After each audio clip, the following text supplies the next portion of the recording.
Эфир абхазского телевидения продолжает русская служба новостей. Здравствуйте. В студии Алиса Шамба, и в начале выпуска коротко о главных темах дня.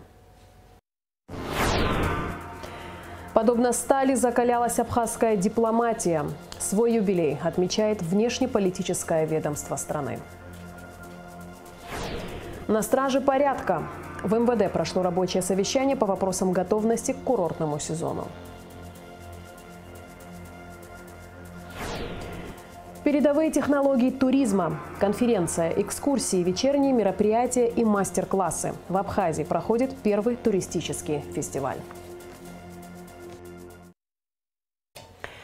Абхазской дипломатии 30 лет. Свой юбилей отмечает внешнеполитическое ведомство страны, которое было создано в суровое военное время, когда до победы в Отечественной войне Абхазии оставалось 4 месяца. 17 мая 1993 года Владислав Арзенба подписал постановление Президиума Верховного Совета Республики Абхазия о создании МИД Абхазии. Формирование внешнеполитического ведомства было продиктовано не только необходимостью заявлять о правах абхазского народа на международной арене, но и по существующим правилам полноценного развития страны в статусе республики. Опираясь на накопленный за 30 лет опыт, министерство продолжает защищать национальные интересы Республики Абхазия на международной арене.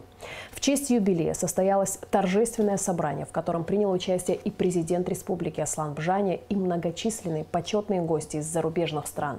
Участники мероприятия перед началом торжества возложили цветы к памятнику погибшим в Отечественной войне народа Абхазии.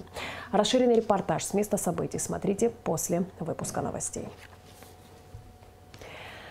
Спикер Народного собрания парламента Республики Абхазия Лаша Ашуба поздравил министра иностранных дел Инала Арзенба и работников дипломатической службы с 30-летием образования МИД Абхазии. Мы по праву гордимся яркими страницами истории отечественной дипломатии. Вы формируете международный имидж нашей республики. Уверен, что ваша преданность делу, знания и энергия будут и впредь служить нашей родине, говорится в частности в поздравлении. Посол Республики Абхазия в Российской Федерации Алхас Квициня поздравил Инала Арзенба и весь коллектив МИДа. В поздравительном адресе говорится: за годы напряженной работы внешнеполитического ведомства в сложные для страны времена абхазская внешняя политика добилась немалых успехов, выстраивая международные отношения со странами, признавшими независимость Абхазии, в первую очередь с нашим стратегическим союзником и партнером Российской Федерации. Алхас Квициня пожелал министру и всему коллективу больших успехов в ответственной внешнеполитической деятельности, новых удачных свершений и дипломатических побед. С 30-летием со дня образования МИД Абхазии в адрес внешнеполитического ведомства продолжают приходить многочисленные поздравительные телеграммы. Заместитель председателя Совета Федерации Федерального собрания Российской Федерации Константин Косачев и заместитель председателя Госдумы Сергей Неверов поздравили Инала Арзенба. Всех абхазских дипломатов с 30-летием со дня образования МИД поздравил известный российский журналист Владимир Соловьев. Сегодня братская Абхазия отмечает 30-летие со дня основания Министерства иностранных дел. Всю свою многострадальную историю абхазский народ боролся за независимость, за право быть услышанным на международной арене. Вместе с Российской Федерацией и ее партнерами в разных частях света Абхазия развивает межгосударственные отношения на основе суверенного равенства государств, принципа, заложенного в Уставе ООН. Абхазия не осталась в стороне в трудное для России время. В периоды СВО руководство и народ страны поддержали нашу борьбу за справедливый миропорядок. В лице моего дорогого друга, министра иностранных дел Абхазии Инала Арзенба, хочу пожелать Абхазии процветания, а абхазским дипломатам успехов в деле расширения полосы ее международного признания. В рамках празднования 30-летия годовщины МИД Абхазии в АГУ прошла открытая лекция. В знак уважения к вузу министр иностранных дел Инал Арзенба вручил ректору университета Олегу Гвараме медаль 30-летия МИД Абхазии. С лекцией выступил глава МИД Никарагуа Денис Роналду Манкадо Калиндрис. Лекция была посвящена президенту Никарагуа Даниэлю Ортега, его жизненному пути, вкладу в становление никарагуанской государственности. Посол Венесуэлы в России и по совместительству в Абхазии Хесус Рафаэль Саласар вел Веласкес рассказал студентам о видном государственном деятеле Уго Чавесе. На мероприятии выступили и глава МИД Южной Осетии Ахсар Джоев, и делегация из Белоруссии. У студентов была возможность задать гостям интересующие вопросы. На наших глазах происходят глобальные изменения, поэтому сегодняшнее выступление имеет особое значение, на мой взгляд, для молодежи, для всех нас. И учитывая важнейшие фундаментальные изменения в международной системе, мы с вами видим, что формируется полицентричный мировой порядок. И вот в этой ситуации, очень важной, особой, рубежной ситуации для Абхазии, очень важно, чтобы мы работали эффективно, чтобы мы еще раз подтвердили нашу решимость добиться всемирного признания и утвердить наше законное место в системе международных отношений. К 30-летию со дня образования Министерства иностранных дел Абхазии в столице на площадке медиа-центра МИД открылся форум «Глобал Абхазия». В рамках мероприятия дипломаты, специалисты профильных ведомств и гости обсудили вопросы безопасности, интеграционных процессов и женевских дискуссий. В форуме принял участие президент Республики Абхазия Аслан Бжани. Подробности в репортаже Гугут Савардания. Интеграционные процессы, глобальное переустройство мира, безопасность. Основные темы форума «Абхазия Глобал». Единственная площадка, на которой можно обсуждать вопросы обеспечения мира и безопасности Абхазии и Южной Осетии – женевские дискуссии. Однако на протяжении многих лет они проходят практически безрезультатно. Документ о неприменении силы так и не подписан. А с началом СВО Швейцария перестала занимать нейтральную позицию. В формате дискуссии обсуждаются два ряда вопросов. Это, собственно, безопасность и гуманитарный аспект. К сожалению, что касается гуманитарного аспекта, то грузинская сторона не очень хорошо себя ведет. Она пытается все эти вопросы выносить на площадку ООН, куда, к сожалению, несмотря на многочисленные попытки донести голос и Абхазии, и Южной Осетии, не получается, нас туда не пускают. Это тоже, вот, так сказать, современная демократия. Что касается самих дискуссий, как я уже отметил, современная ситуация сильно на них повлияла. Это не только с точки зрения логистики, поскольку сам путь до Женевы, кстати, о Женеве, Швейцария, далеко уже не нейтральная страна. Относительно наших определенных ответных мер в отношении некоторых сопредседателей женевских дискуссий, многие люди задались вопросом, почему мы отказались, скажем, во въезде сопредседателям. Это было связано с тем, что западные участники переговорного процесса не согласовывают с нами организационно-технические вопросы, ставят нас в положение людей, которые не могут высказать свое мнение. И, разумеется, мы в таком режиме работать не очень правильно и не очень разумно. В связи с этим мы показали, что у нас тоже есть свое мнение, что мы будем требовать уважительного отношения к Республике Абхазия, к Республике Южная Осетия. Если западные участники переговорного процесса будут вести себя таким образом, то и наш ответ будет абсолютно симметричный, как принято говорить в дипломатии. Что касается самой Женевы, действительно, вот трудно, наверное, назвать Женеву нейтральным местом с определенного времени. И мы обсуждали возможности в этом контексте Минской площадки, на что многие западные участники сказали, что мы не хотим ехать в Минск. Тогда возникает вопрос, почему мы должны ехать туда, куда мы не хотим.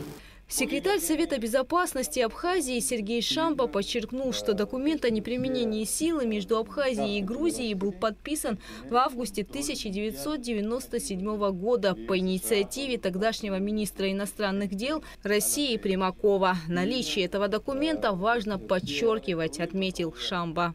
Намерением как-то сблизить позиции, вот Примаков нас повез тогда в Тбилиси. Ну, конечно, мы ни о чем не смогли договориться, потому что мы твердо стояли на своих позициях, но все-таки этот визит завершился подписанием очень важного, с моей точки зрения, документа. Подписали Шеварднадзе и Арзенберг при посредничестве Примакова о том, что стороны отказываются от применения силы и угрозы применения силы. И что все возникающие вопросы будут решаться путем переговоров. Понимаете, я считаю, что мы должны придерживаться буквы этого закона. Для нас это очень важный документ, и мы должны все время указывать на то, что между нами есть такое соглашение. Оно называется заявлением, не договор, правда, а заявление. Участники беседы отметили важность интеграционных процессов. На самом деле интеграционные процессы в Латинской Америке и в Карибском бассейне очень важны. И мы с самых давних времен считаем, что это очень важно. Надо объединяться в борьбе против колониализма и гегемонии. На площадке форума «Абхазия Глобал» участники обсудили ряд других тем. Особое внимание было уделено безопасности в Закавказье. Гугут Савардани, Заур Кварчи, Абхазское телевидение. Продолжаем выпуск. В Москве прошло третье совместное заседание рабочей группы по реализации программы формирования общего социального и экономического пространства между Республикой Абхазия и Российской Федерацией. С абхазской стороны в рабочей группе участвовали вице-премьер, министр экономики Кристина Узган, начальник государственного правового управления администрации президента Нателла Ломи, министр здравоохранения Эдуард Бутба, министр соцобеспечения и демографической политики Руслан Аджба, министр просвещения Налгабле, председатель Нацбанка Беслан Баратели, зампредседателя Государственного таможенного комитета Аляс Лабахуа, начальник юридического управления Министерства финансов Ятыр Ажиба. В ходе совещания стороны отметили, что из 45 мероприятий программы реализовано 18. 17 в стадии реализации, 10 еще проходят процедуры согласования. Среди обсуждаемых вопросов – гармонизация налогового и таможенного законодательства, законодательство в сфере здравоохранения и образования, пенсионного обеспечения. Сроки реализации оставшихся мероприятий намечены на второе полугодие 2023 года. В рамках проведения Международного метрологического форума «Метрология без границ-2023» в Москве состоялась официальная встреча председателя Госстандарта Республики Абхазия Нарсола Сангулия с руководителем Федерального агентства «Росстандарт» Антоном Шалаевым. Обсудили развитие и совершенствование в области измерений, представляющих взаимный интерес, а также обновление эталонной базы Госстандарта Абхазии. По результатам переговоров российская сторона предложила передать во временное пользование Госстандарту Абхазии средства измерений на безвозмездной основе. Росстандарт готов поддержать и оказать содействие абхазским коллегам в рамках своих возможностей, сказал Антон Шалаев. Глава столичной администрации Беслан Эшба в сопровождении первого зама Автандила Сурманидзе проинспектировал объекты, где завершены или проводятся ремонтно-восстановительные работы в преддверии 30-летия освобождения Сухума и победы в Отечественной войне народа Абхазии, юбилейные даты которых будут отмечаться 27 и 30 сентября. Расширенный репортаж пресс-службы администрации смотрите после выпуска новостей. Состоялось очередное заседание Сухумского городского собрания. На повестке дня было два вопроса, касающиеся внесения изменений в бюджет города Сухум на текущий год и утверждения отчета о проделанной работе за прошлый год отдела муниципального имущества и приватизации администрации Сухума. На заседании присутствовал глава столичной администрации Беслан Эшба, который предложил депутатам перераспределить остаток средств, сэкономленных в прошлом году, и направить их в текущем году на выполнение отдельных видов работ. Депутаты Сухумского городского собрания единогласно проголосовали за утверждение данного вопроса. По результатам первого квартала финансовым показателям по поступлению в бюджет, проанализировав тенденцию, которая прошла в апреле месяце и которая идет в мае, мы можем говорить о том, что сложные периоды бюджетного года мы на данном этапе прошли. Тем службам, в первую очередь налоговой службе города Сухум, удалось выполнить и перевыполнить все задания, которые у них были. Поэтому мы пришли к вам с предложением о том, чтобы можно было перераспределить средства, которые были сэкономлены в прошлом году. Как известно, у нас 2023 год юбилейный по празднованию 30-летия Победы. И я вас как-то в начале года уведомлял о том, что администрация города планирует восстановить литерные вещи. Это такие серьезные объекты, как объект «Фуникулер», Красный мост, парк имени Тараса Мироновича Шамба. Из крупных также улицу имени Властаковича Арзымба и улицу именем 30 сентября. Вот. Ну и помимо этого вы видели в представленном нами реестре, значит, какие виды работ уже выполнены в этом году и какие планируются работы выполнить до конца года. Поэтому, учитывая, что ранее был представлен реестр, очень надеемся на вашу поддержку. Рассмотрение громкого преступления дела о тройном убийстве на набережной Махаджира в Сухуми продолжилось в здании СГБ. Генпрокуратура отклонила ходатайство Беслана Бганба об участии в заседании. Также был допрошен свидетель Игорь Ловчев. После словесной перепалки между потерпевшими и обвиняемыми судебная коллегия удалила Эрика Чкаду из зала суда. Подробности в материале Рады Чачава.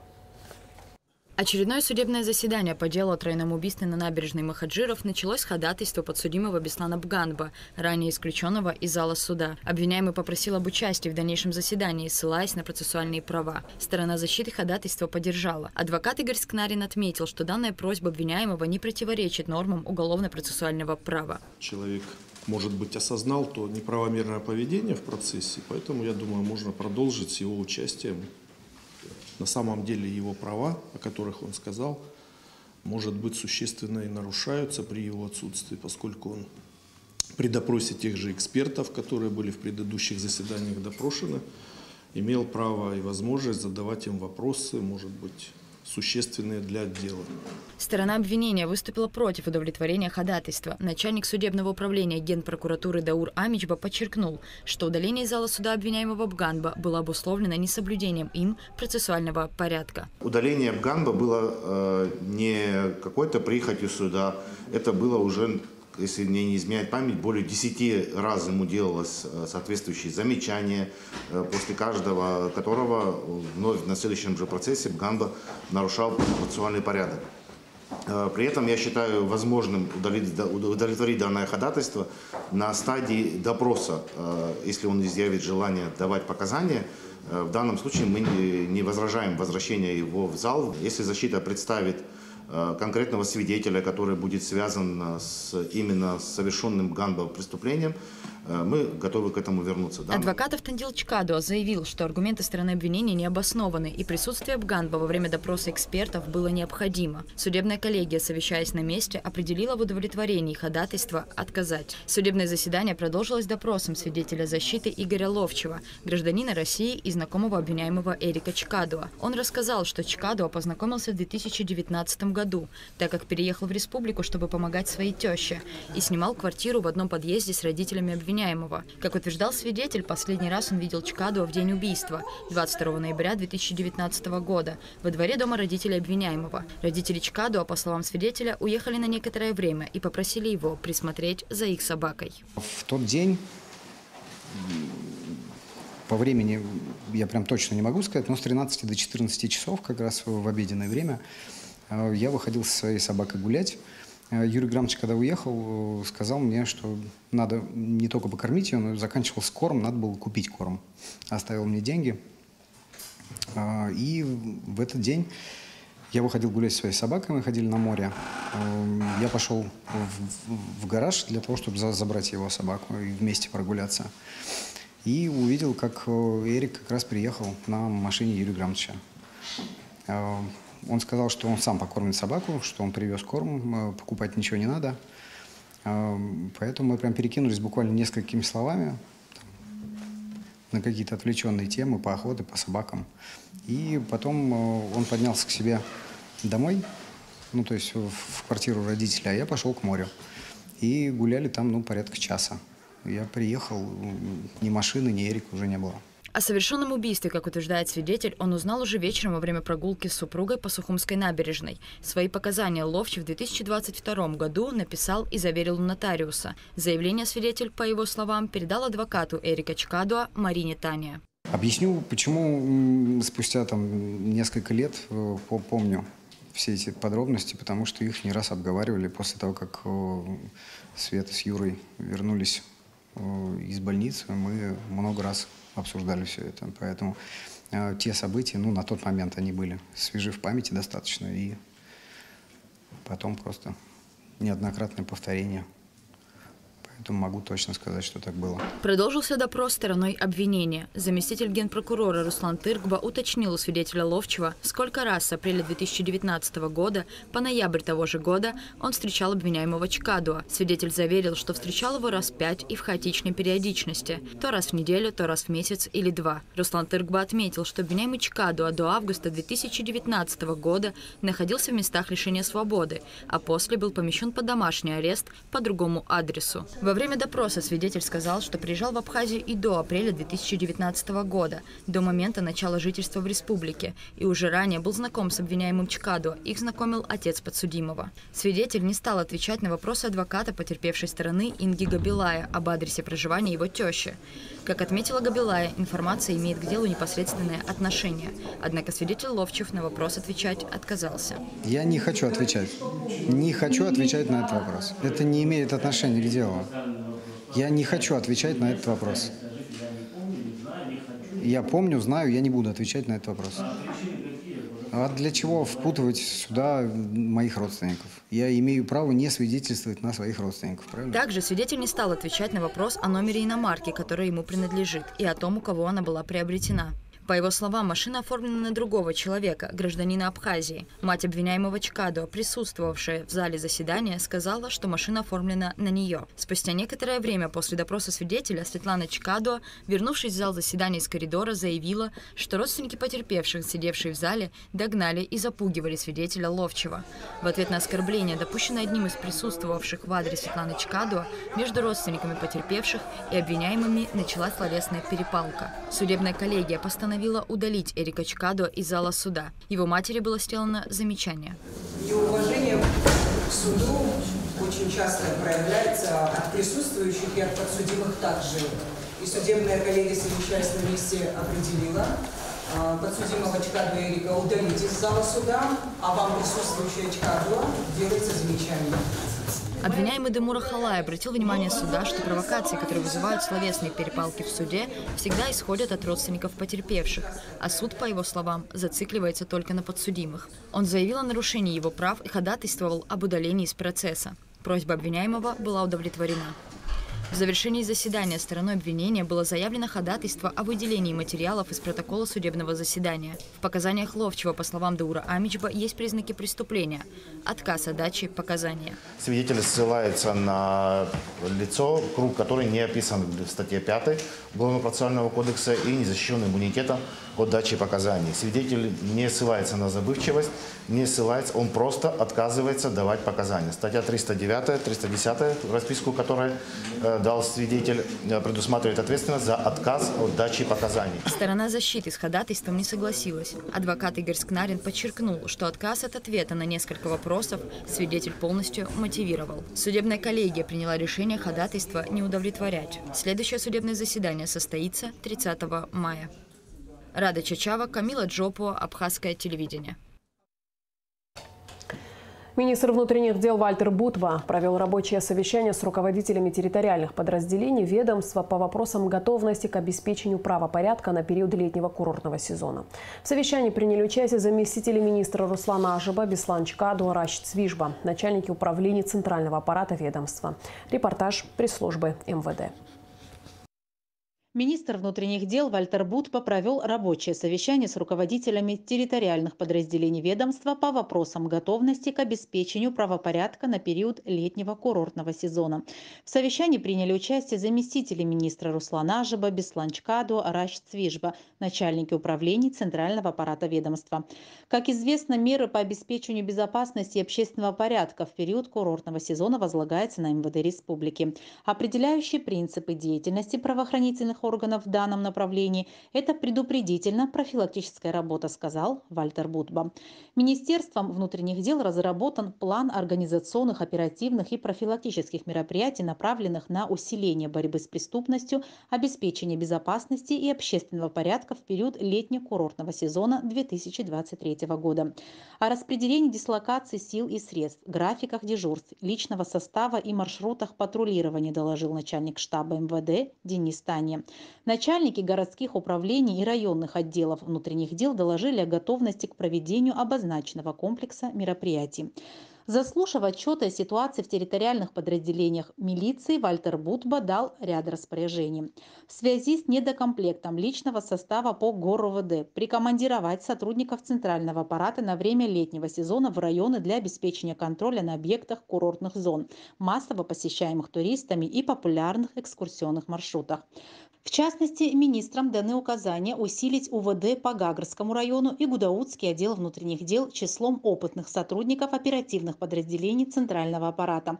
В связи с интенсивно развивающимися курортными маршрутами в восточной части Абхазии и Высокогорья Вальтер Будба поручил начальникам Ачимчирского, Ткварчалского и Галского отделов внутренних дел организовать тесное взаимодействие при обеспечении правопорядка на обслуживаемых территориях. В целях пресечения миграции уголовно-преступного элемента в районы курортных зон, согласно распоряжению министра внутренних дел, для круглосуточного дежурства на КПМ Мюссера прикомандировываются сотрудники УУР и ОКОН МВД. Усиливается контроль постов ДПС на республиканской трассе. С 1 июня весь личный состав МВД будет переведен на усиленный режим несения службы. Сотрудники милиции, находящиеся в очередных трудовых отпусках, на указанный период отзываются из отпусков. К несению службы и прохождению учебной практики приступают выпускники и курсанты Высшей школы милиции МВД Абхазии, а также курсанты, обучающиеся по направлению в вузах МВД России. Вальтер Будба отметил, что на личный состав Министерства внутренних дел возложена большая ответственность. Особое внимание будет к работе блока криминальной милиции, милиции общественной безопасности необходимо максимально усилить предупредительно-профилактическую работу по недопущению правонарушений в курортных районах. Далее на совещании обсуждались вопросы материально-технического обеспечения ведомственных подразделений на период курортного сезона, а также взаимодействия с заинтересованными ведомствами по оперативному реагированию на все возможные инциденты. В рабочем порядке Вальтер Будба дал конкретные поручения по организации служебной деятельности. Информация для кандидатов в водители. В связи с принятием нового постановления Кабинета министров Абхазии возобновляется работа по приему практического квалификационного экзамена на получение права на управление транспортными средствами, сдавших теоретический экзамен. В связи с большим количеством кандидатов в водители прием практического экзамена будет проводиться сотрудниками госавтоинспекции как в будние, так и в выходные дни. Практический экзамен принимается на испытательном маршруте в условиях реального дорожного движения. О дате и времени проведения практического экзамена кандидатов в водители проинформируют представители автошкол. 16 мая сотрудники пиротехнического отдела МЧС Абхазии провели взрывные работы в районе озера Рица. Часть обрушившейся скалы нависла над проезжей частью, представляя серьезную опасность для проезжающих. В случае ее дальнейшего обрушения существовала угроза блокирования автомобильного движения. Пиротехники МЧС подорвали остатки скалы, устранив тем самым все возможные риски. После направленного подрыва остатков скалы автодорога в вышеназначенном районе была расчищена.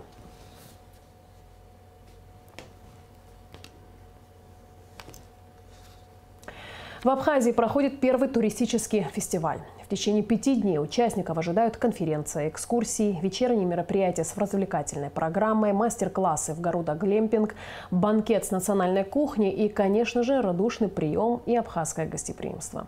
Организаторами туристического фестиваля выступает компания «Интурист» и группа компаний «Гаруда» при поддержке Министерства туризма Абхазии. Подробности в репортаже Шазины Ханагуа. В теплой, непринужденной, дружественной обстановке проходил первый туристический фестиваль. Он стал одной из главных профессиональных площадок для общения представителей туротрасли, объединив более 200 представителей туриндустрии Российской Федерации. Открывая встречу, министр туризма Теймураз Хишба подчеркнул, что Министерство туризма с большим удовольствием поддержало идею проведения фестиваля. От лица правительства Республики Абхазия хочу выразить вам благодарность за поддержку абхазского бизнеса, за то, что вы очень правильно позиционируете Абхазию, и благодаря вашим усилиям в Абхазию приезжает с каждым годом все больше и больше людей. Я надеюсь, вы успеете за 3-4 дня получить удовольствие от нахождения в Абхазии.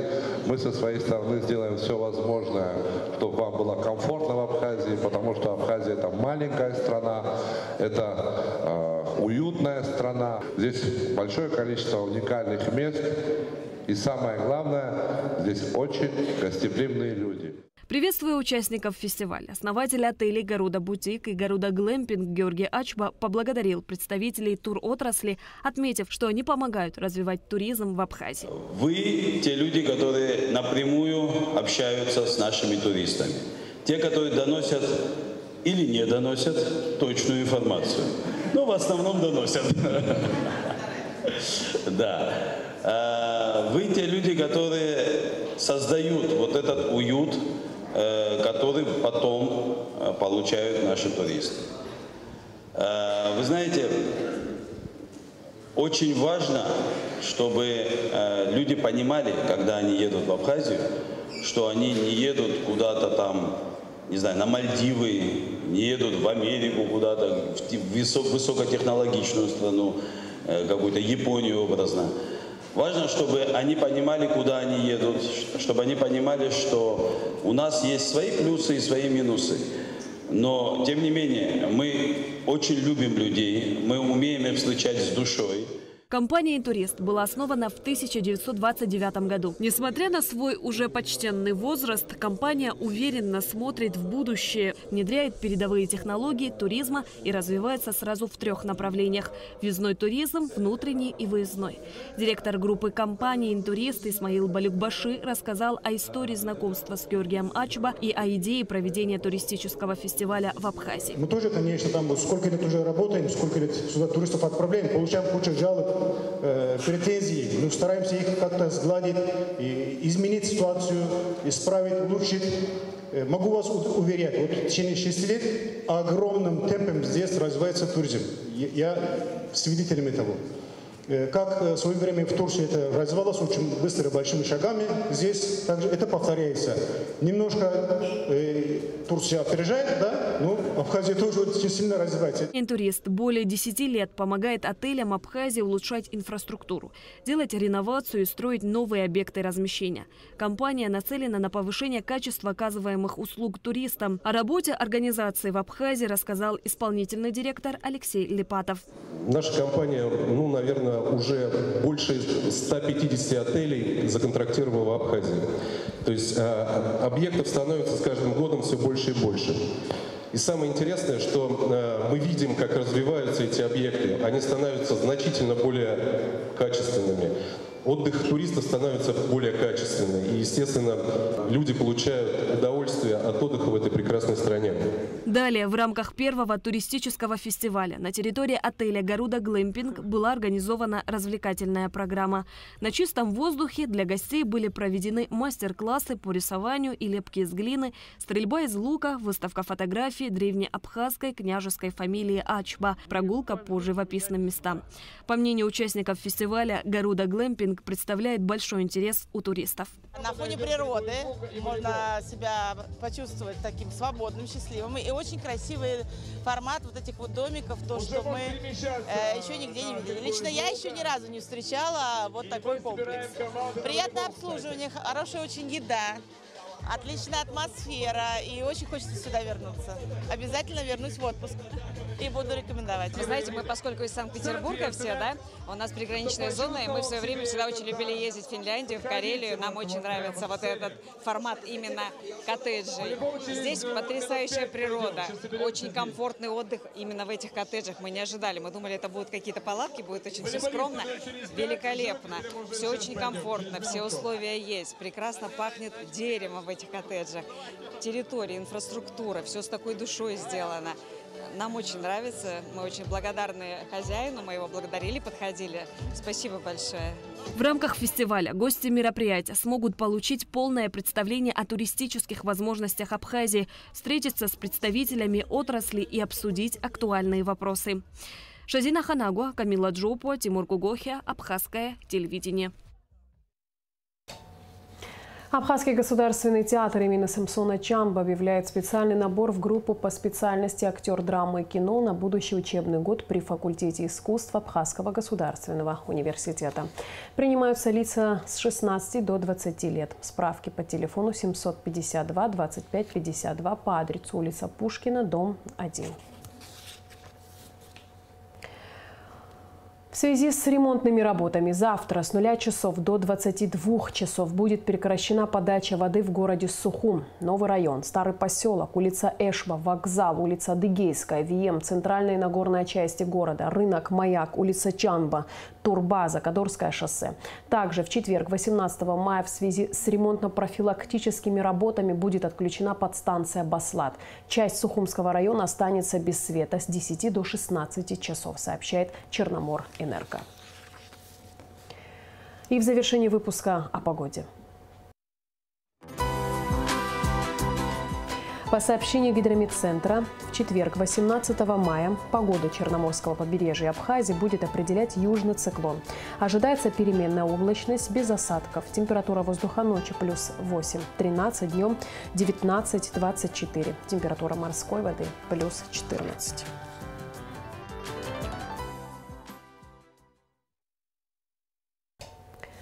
На этом наш выпуск завершен. Всего доброго и до встречи в эфире.